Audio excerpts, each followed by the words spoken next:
Hello, कैसे हैं आप सब। मैं संजय राणा और आज का हमारा जो टॉपिक है बहुत ही इम्पोर्टेंट है और ज्योग्राफी का सबसे महत्वपूर्ण टॉपिक हम कह सकते हैं। और चैप्टर 4 क्लाइमेट चैप्टर हमारा और क्लास 9th के स्टूडेंट के लिए भी और क्लास 11th के स्टूडेंट के लिए भी ये काफ़ी इम्पोर्टेंट है। और पेपर पॉइंट ऑफ व्यू से नहीं, जीके पेपर के हिसाब से भी बहुत सारे कंपटीशन एग्जाम जो होते हैं हमारे, उनमें भी कई बार इससे रिलेटेड क्वेश्चंस पूछे जाते हैं। तो please students, please focus on this topic.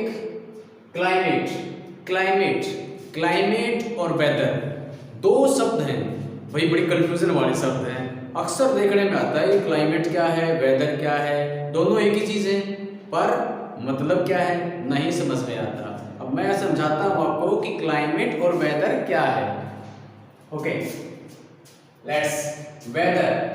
Weather means मौसम। हम देखते हैं कि कल मौसम कैसा था, आज मौसम कैसा है, अगले 3 घंटे में बारिश आने वाली है या कल मौसम कैसा रहेगा, ये सब क्या है, अनुमान लगाते हैं हम, यानी day to day change. It means short term account.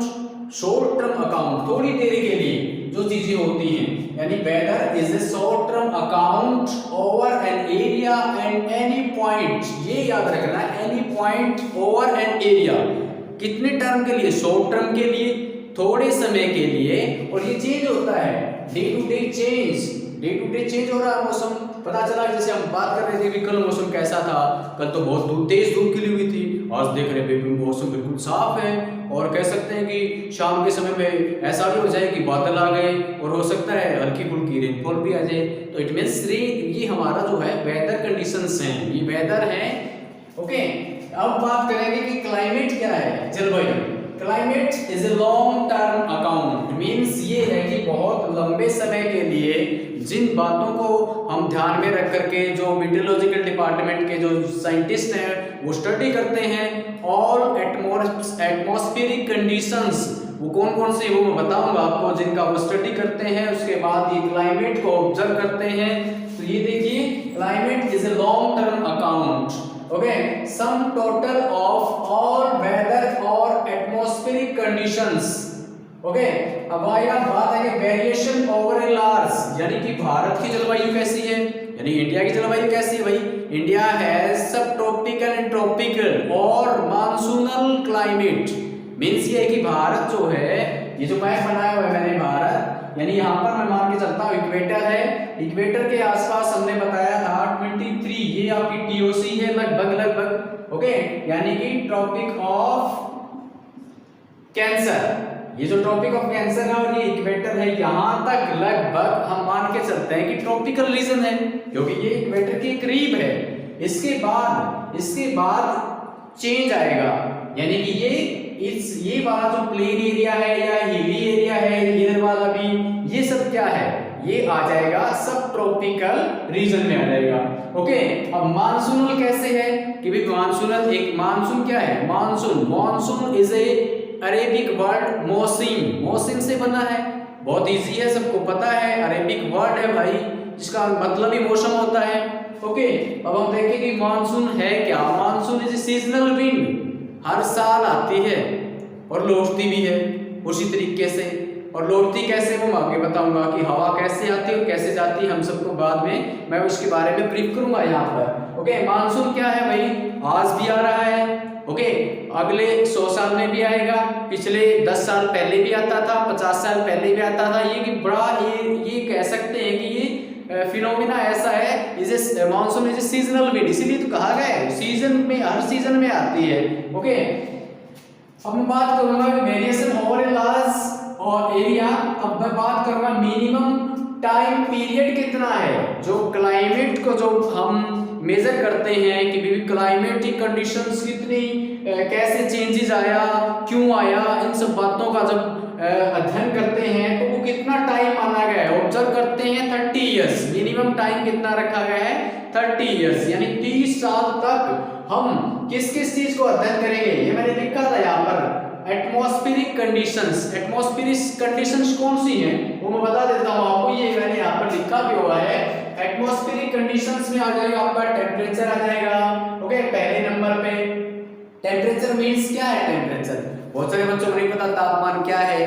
वही तापमान क्या है, degree of heating and cooling, यानी गर्म होना और ठंडा होना। भाई कह दिया कि भी आपको पता है कि 100 डिग्री पे क्या होगा या भी 0 डिग्री पे क्या होगा। सबको पता है 0 डिग्री पे क्या हो जाएगा, पानी जो है वो क्या हो जाएगा, फ्रीज होना शुरू हो जाएगा। ओके, इसी तरीके से टेम्परेचर है वेरी करता है क्लाइमेट में। ओके, कैसे वेरी करता है भी देखा भी हिमाचल प्रदेश और जम्मू कश्मीर के अंदर है ना बर्फबारी हुई है। जब हमारे यहाँ इस एरिया में प्लेन एरिया में रेनफॉल होती है, वो वहां पर जो प्रेसिपिटेशन का जो फॉर्म होता है वो वहां पर ड्यू टू टेम्परेचर डिक्रीज या कम होने, तापमान कम होने की वजह से यहाँ पर जो बारिश होती है वो किस फॉर्म में होती है, आइस की फॉर्म में होती है। ओके, क्योंकि तापमान कम है इसलिए temperature is a major phenomena of climatic parts. Next आ जाएगा ह्यूमिडिटी। ह्यूमिडिटी क्या है, ह्यूमिडिटी जैसे भी ह्यूमिडिटी भी रिलेट है इससे, किससे, टेम्परेचर से।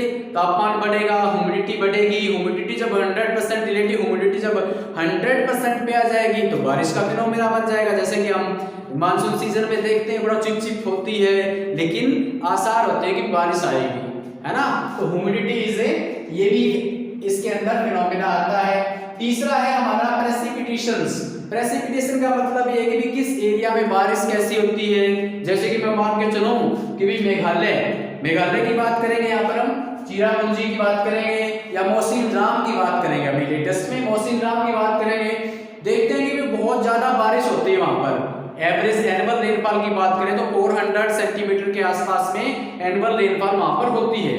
ओके, इसके कंपैरिजन में जब बात करूंगा मैं लद्दाख की बात करेंगे या फिर राजस्थान। कौन सा राजस्थान, पूरा नहीं है, इसके अंदर वेस्टर्न राजस्थान और लद्दाख, वहां पर जो रेनफॉल का जो एक फिनोमिना है या कह सकते हैं वहां पर बहुत ही कम होती है।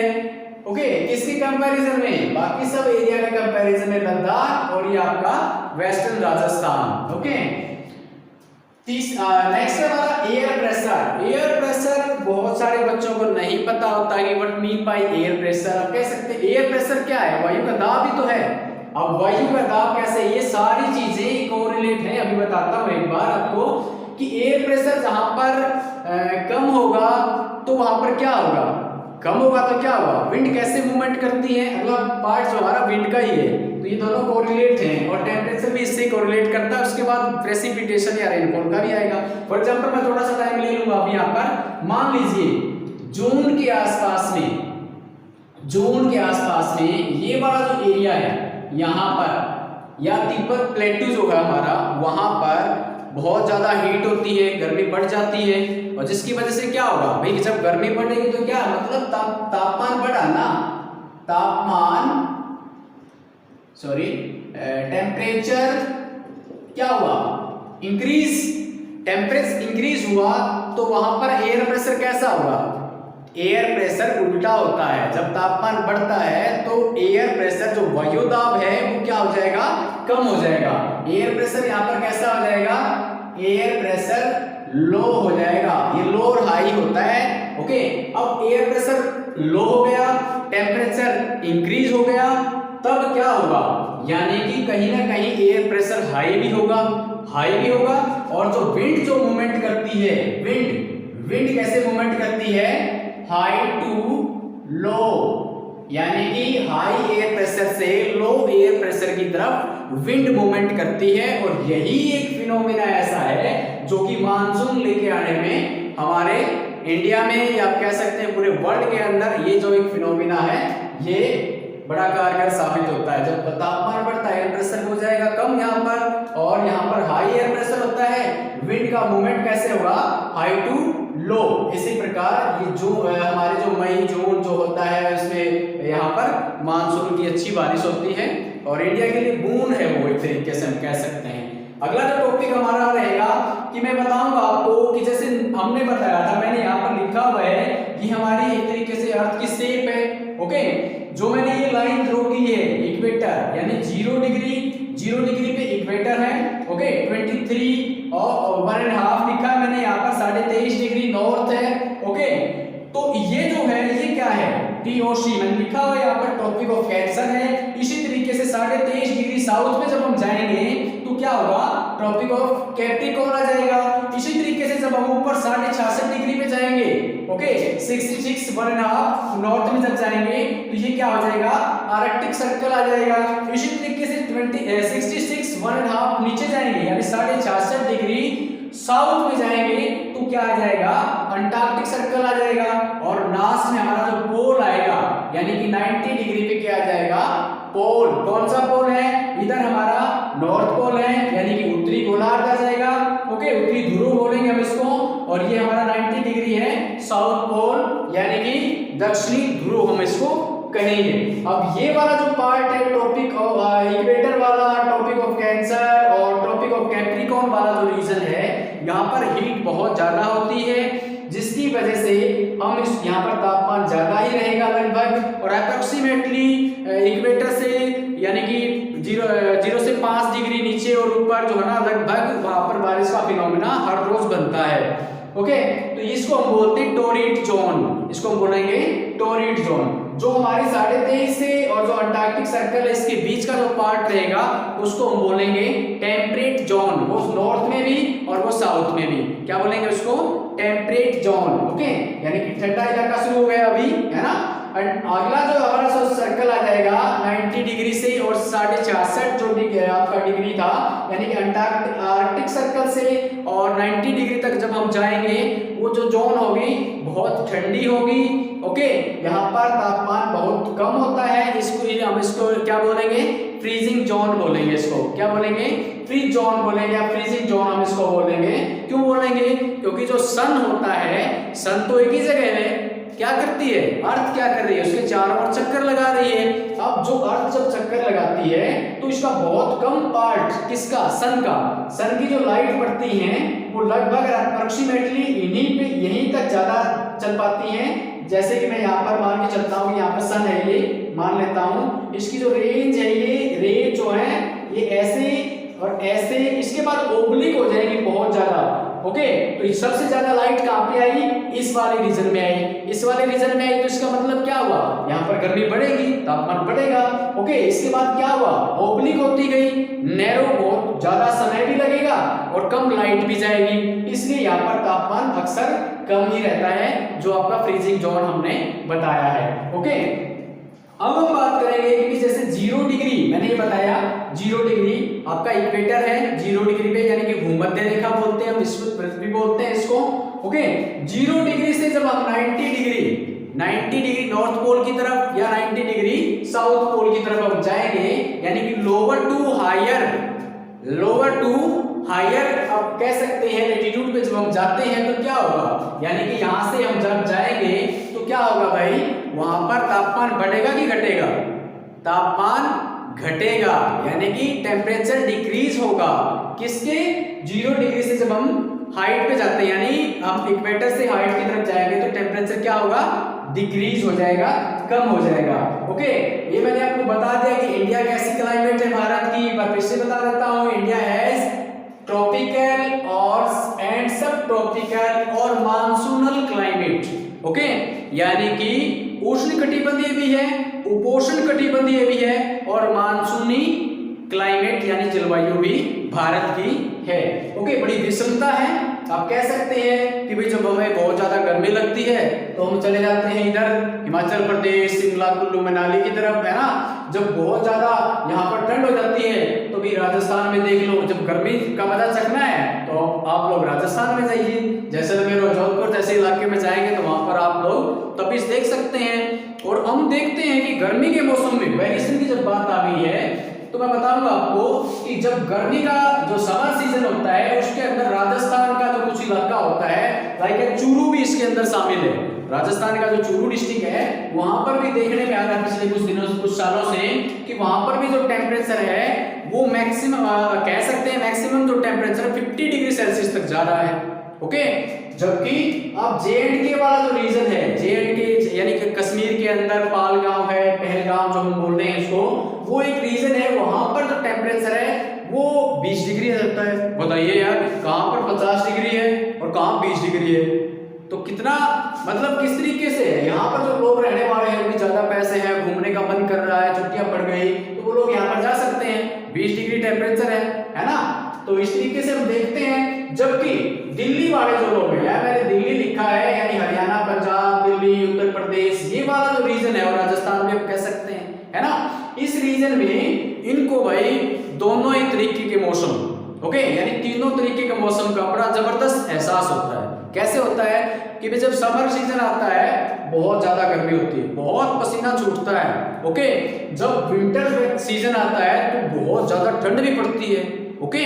और जब मानसून आती है तो मानसून भी ठीक ठाक हो जाती है। यानी राजस्थान का तो मैं यहाँ पर नहीं जिक्र करूंगा क्योंकि राजस्थान का कुछ इलाका सूखा रह जाता है, ओके। ड्यू टू किसके वो मैं आपको बताऊंगा कि बैरियर आता है, किस चीज का बैरियर आता है बताया है मैंने। यहाँ पर अरावली जो हिल्स है वो बैरियर बनता है जिसकी वजह से विंड जो है उसकी पैरेलल चली जाती है और दूसरी साइड वाला जो एरिया है वो ड्राई रह जाता है और एक साइड में बारिश हो जाती है। तो यानी कि ये वाला इलाका जो है ना सूखा रह जाता है, इसकी वजह यही है, ओके।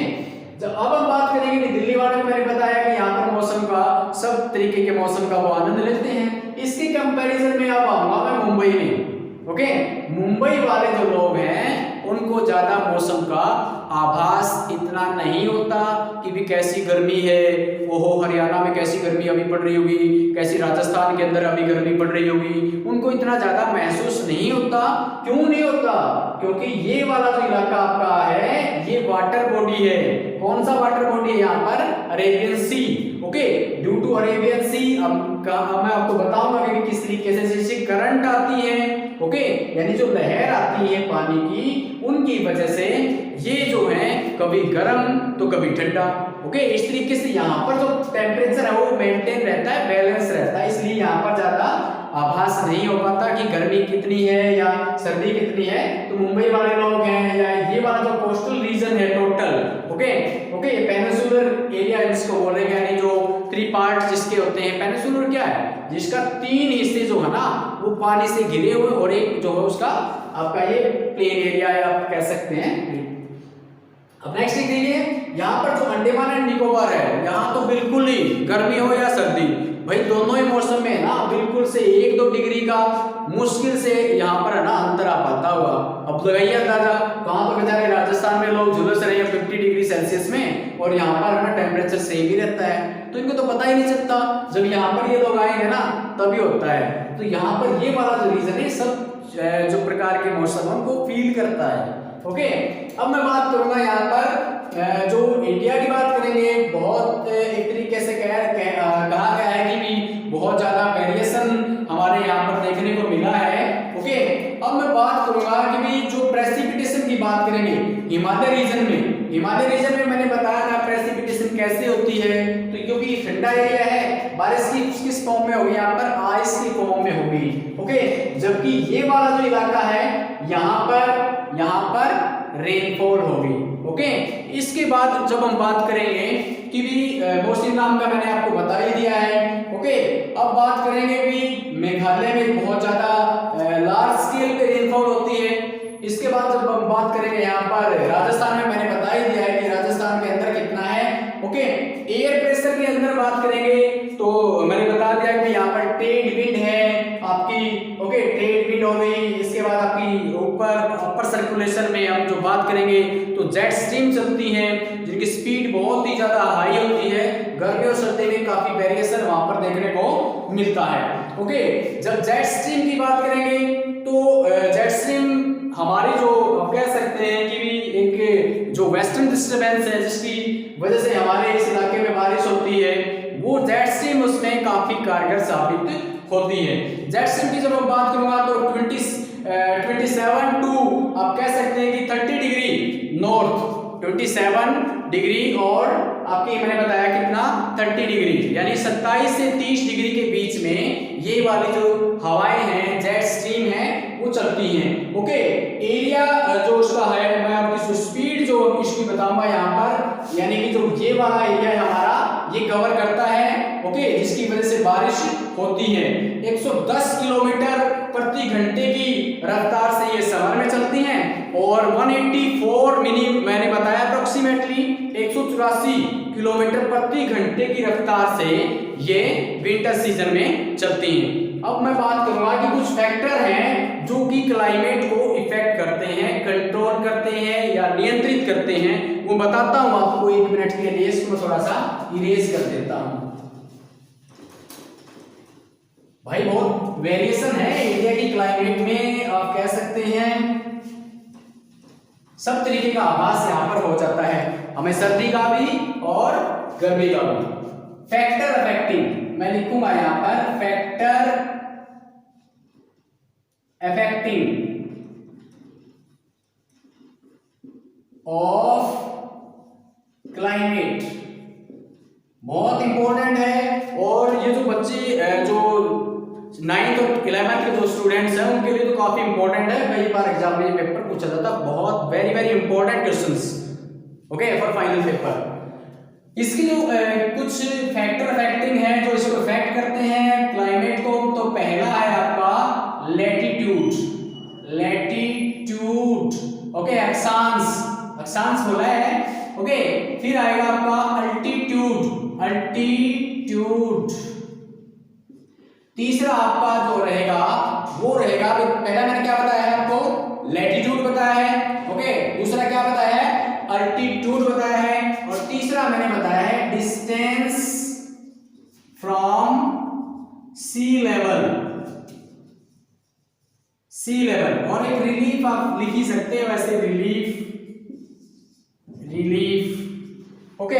ये जो पॉइंट है ये बहुत ज्यादा इंपॉर्टेंट है, बता देता हूं। लैटिट्यूड का क्या है, लैटिट्यूड का बहुत ज्यादा वेरी करता है, जैसे कि मैंने आपको बताया था पहले कि भी ये अर्थ है हमारी, ओके, ये सन है, इसकी जो डायरेक्शन है वो कैसे है, यानी किस तरीके से कौन से एरिया में सबसे ज्यादा लाइट पहुंचती है ना। तो जब पृथ्वी घूमती है तो कौन सी साइड में कैसे सन की रेज डायरेक्ट पड़ती है, उस हिसाब से वहां का टेम्परेचर बढ़ जाता है, ओके। और जब टेम्परेचर बढ़ेगा एयर प्रेशर कम होगा, तो हाई विंड कैसे मूवमेंट करेगी, हाई टू लो की तरफ चलेगी, और जिसकी वजह से जो है ना रेनफॉल का फिनोमेना भी वहां पर क्रिएट हो जाता है, जैसे कि हमारे मानसून सीजन में होता है, ओके।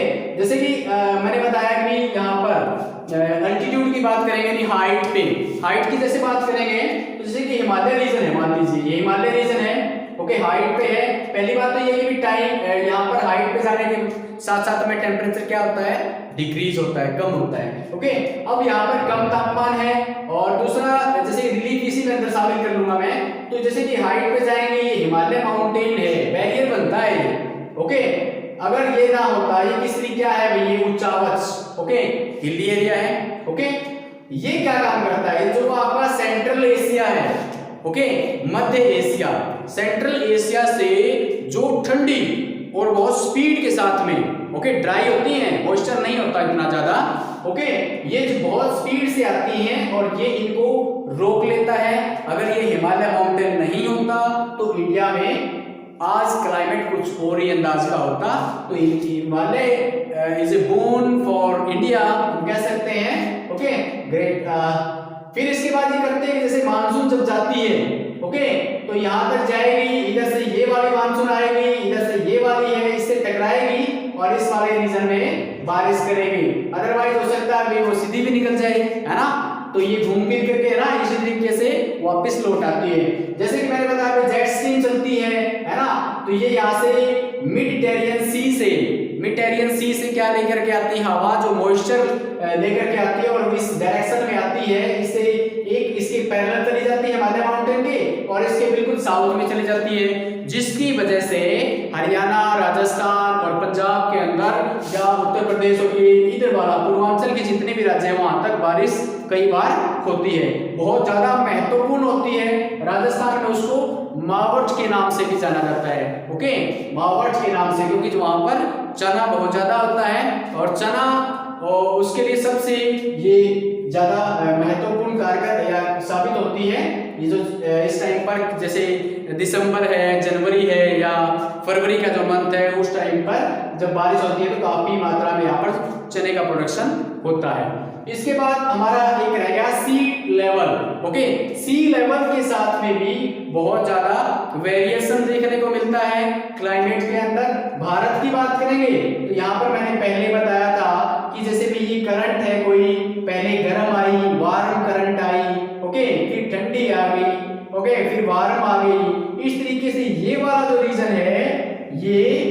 वाला बिल्कुल मेंटेन रहता है। यहाँ पर जो तापमान है वो ज्यादा बढ़ता घटता नहीं है, जबकि इस कंपैरिजन में ये वाला जो रीजन है, ये वाला जो रीजन है इंडिया का, इसके अंदर तो बहुत ज्यादा वेरिएशन देखने को मिलता है। तो डिस्टेंस फ्रॉम सी ये मैंने बताया यहाँ पर। उम्मीद करता हूँ क्लाइमेट का जो चैप्टर है आपको पसंद आया होगा, और पसंद आया है तो लाइक जरूर कर दीजिए। ओके, इससे मेरा हौसला बढ़ेगा और आपको भी अच्छा लगेगा। मैं और आगे अच्छी मेहनत के साथ आपके सामने प्रेजेंटेशन लेके आऊंगा, इसी उम्मीद के साथ। Thank you, see all the best.